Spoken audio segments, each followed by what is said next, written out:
In the late 1980s, a strange thing happened in California.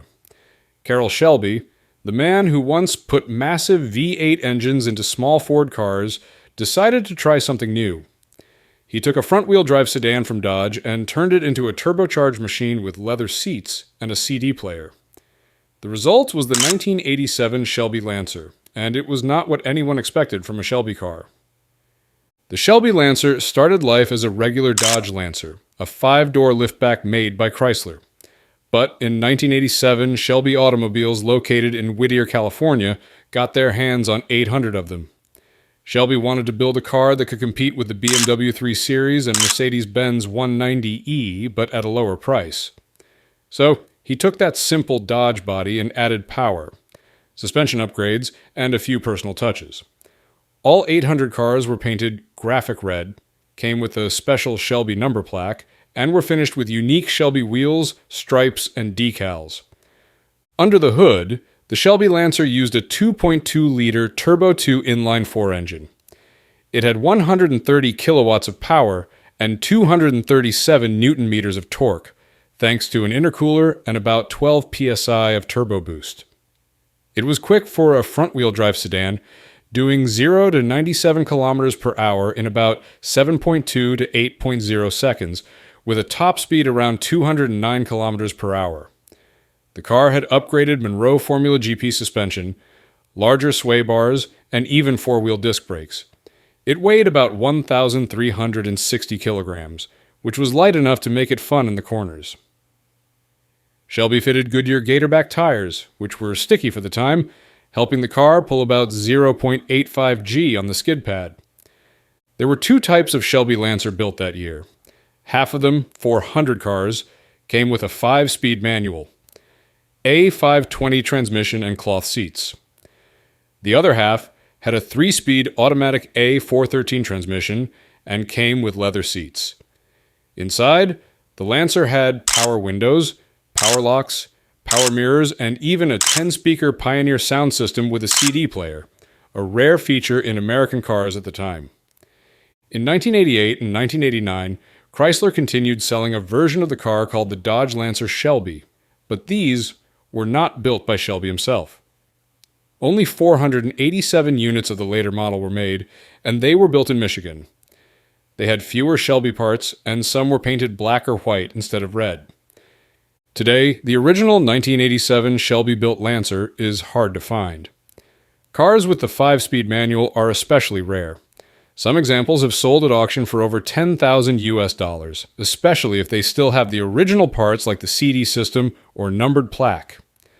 While it may not be as famous as a Mustang or a Cobra, the Shelby Lancer shows a different side of Carroll Shelby, one that was willing to try something new, even if it meant putting his name on a front-wheel drive sedan with red paint and a big stereo. In the middle of the 1980s, Subaru did something unexpected. They built a car that looked like it had been designed by a team of airplane engineers who had just watched a science fiction movie. It had a pointy nose, pop-up headlights, one giant windshield wiper, and doors so smooth they looked like a spaceship. This was not your usual Japanese coupe. This was the Subaru XT, and later the Subaru XT6. And while it never sold in huge numbers, it had some strange tricks under the hood, and even stranger ones inside the car. The Subaru XT first appeared in the United States in February 1985. In Japan, it was called the Subaru Alcyone and arrived a few months later in June. Australia and New Zealand called it the Subaru Vortex. Subaru built it at the Yajima plant in Gunma, Japan, and aimed it mostly at the American market. The goal was to create a car that looked modern, handled well, and could show off what Subaru engineers could do if you gave them a weird idea and let them run with it. The base XT came with a 1.8-liter EA82 flat-4 engine.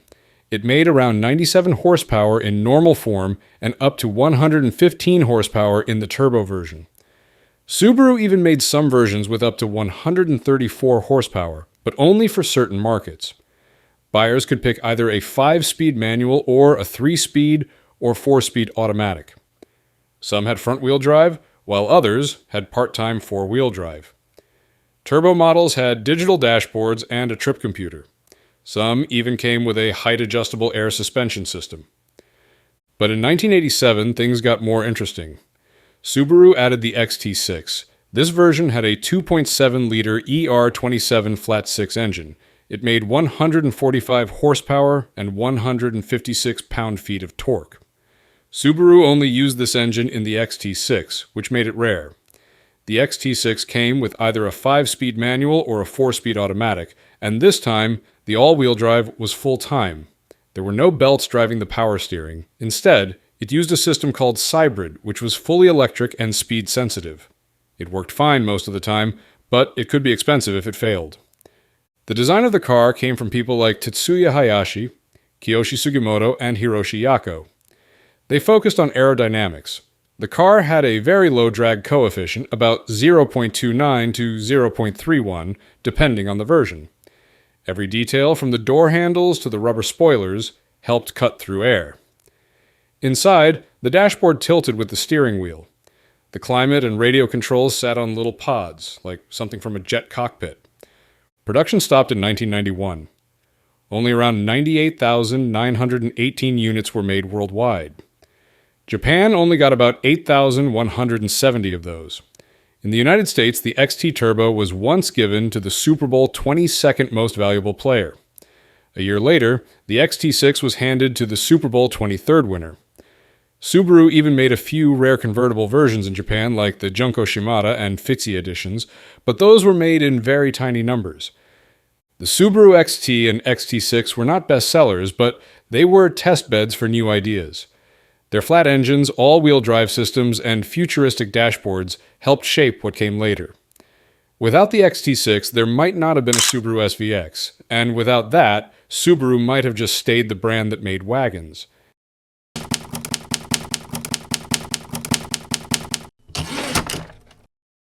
In the early 1980s, while most car makers were playing it safe, Mazda was still quietly experimenting with something unusual. In Japan, under the polished look of a luxury coupe, Mazda hid a buzzing little triangle engine that made the car feel more alive than it looked. It was sleek, quiet, and comfortable. But under the hood was one of the most daring engines ever sold in a family car. The name of that car? The Mazda 929 HB Rotary. The Mazda 929 HB was built between 1981 and 1987. It was based on Mazda's HB platform and sold in different forms around the world. In Japan, the car came in two versions. The sedan was called the Mazda Luce, and the stylish two-door hardtop was called the Mazda Cosmo. Outside Japan, Mazda simply sold them all under the name 929. Most people saw the 929 as just a nice rear-wheel drive sedan, but that was only part of the story. In Japan, buyers could order it with a rotary engine, the same type of engine Mazda used in its sports cars. The rotary options included the 12A, the 13B Resi, and most famously, the 12A Turbo. This turbo version was the first turbocharged rotary engine ever sold in a production car. It made about 163 horsepower and gave the Cosmo enough speed to make it the fastest car sold in Japan at the time. All that from a tiny 1.1-liter engine. It felt more like a science project than a car you could take to the grocery store. These engines had quirks. The 13B Resi, which came only with an automatic transmission, used a unique intake system that tried to balance fuel economy with power. The naturally aspirated 12A used a 6-port induction system. These engines were light and rev-happy, but they were also not known for being fuel efficient. What made them special was how smooth and high-revving they felt compared to regular engines. The Cosmo version of the 929 HB had a very different look from the sedans. It had a long hood, pop-up headlights with dual lights under each flap, and frameless doors. Inside, buyers found velour seats, cassette stereos, and even, in some models, a small refrigerator in the center console.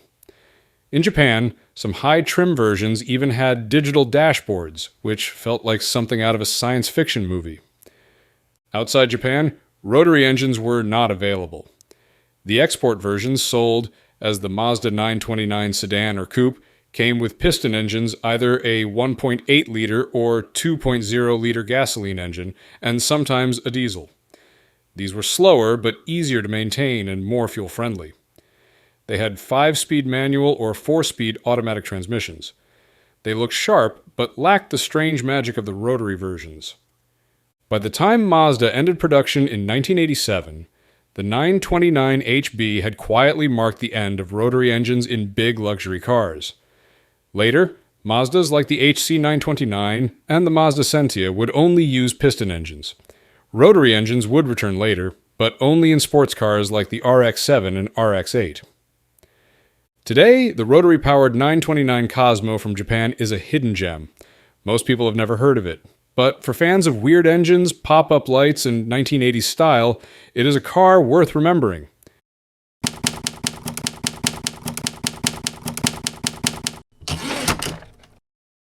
In the early 1980s, if you were in Europe and needed a family sedan, you had hundreds of choices. But what if you also wanted it to go fast, quietly? Something that looked like a schoolteacher's car but could secretly outrun sports cars. That is where the Pujo 505 Turbo S crept in. It looked calm. It was not. The Pujo 505 was first introduced in 1979 as the successor to the popular Pujo 504. It came from France and was built to be solid, rear-wheel drive, and easy to live with. It had a McPherson strut front suspension, independent rear suspension, and rack and pinion steering. It was designed to be practical and reliable.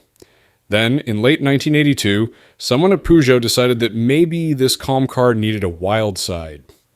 That is when the Pujo 505 turbo injection came alive. Pujo used a 2.2-liter turbocharged engine called the N9T, which was originally a Simca Chrysler design. They chose it because it was strong. Porsche even helped fine-tune it. The engine had forged steel parts, sodium-filled exhaust valves, and a Bosch L-Getronic fuel injection system. It also had a Garrett T3 turbocharger. In 1983, the engine made 150 horsepower. That may not sound like much now, but it was quick for a family car back then. Then came the updates. In 1984, Pujo added an intercooler and changed the name to N9TE that pushed power up to 160 horsepower. The car kept its 5-speed manual transmission, though some markets also got 3-speed or 4-speed automatics. In 1986, they raised the power again. This time, it became 180 horsepower with the N9T version. This one had more boost and better engine management. The top speed reached around 210 kilometers per hour. The chassis was tuned by Danielson, a French motorsports group. They made the suspension stiffer, widened the track, and added a limited slip differential. The car now had performance to match its name. Still, it looked pretty normal, unless you noticed the front spoiler, the two-tone paint, and the unique alloy wheels. Those wheels looked a lot like ones used on the Pujo 604 STI and the 504 V6. The Pujo 505 Turbo S name was mostly used in the United States around 1988. In America, the Turbo S came as both a sedan and a wagon. The wagon was especially rare and only sold in North America. It had the same turbo engine, but sometimes came with less power, depending on the year. The US versions had thicker bumpers, sealed beam headlights, and sometimes included air conditioning or an automatic transmission. Pujo stopped selling cars in the United States by 1991. By then, the 505 Turbo S had become one of the last fast, rear-wheel drive sedans from Pujo. There were even racing versions of the 505 Turbo that made up to 550 horsepower for super production racing. Today, it is a forgotten car, but once it was the fastest sleeper on the block, and it did it with a French accent.